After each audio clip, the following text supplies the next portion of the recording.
partout, en l'honneur des femmes, et que l'écho de cet hymne ne s'est jamais chantant partout, en l'honneur des femmes, et la dignité de l'opement éclaire.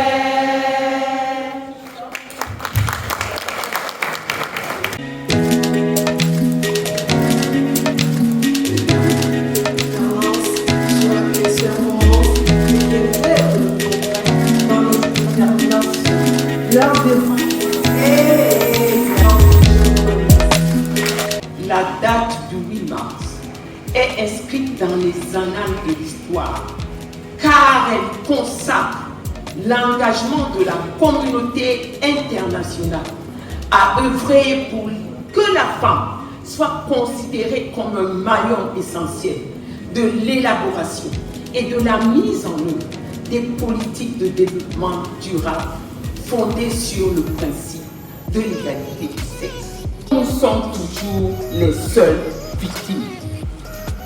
J'en ai la gorge ici.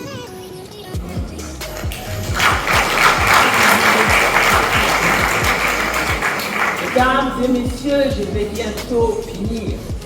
Vous comprendrez aisément pourquoi nous ne pouvons terminer ce propos sans appeler la sortie très attendue et toujours renouvelée du code de la famille, parce que les hommes doivent cesser de tuer leurs épouses.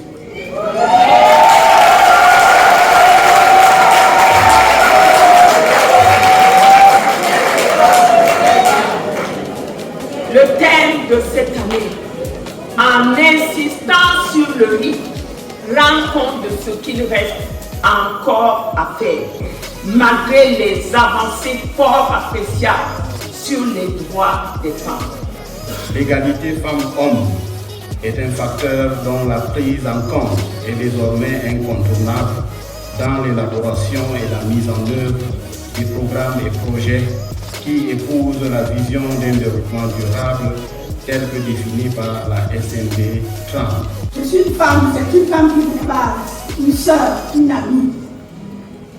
Dieu avait voulu que je sois présidente de section au FRDPC depuis le renouveau.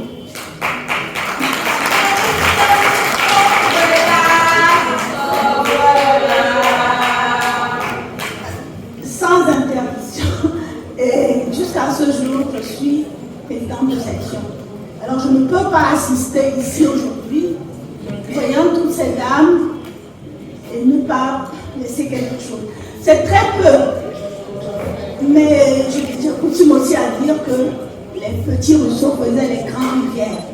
Donc je vous ai apporté symboliquement 500 000 francs.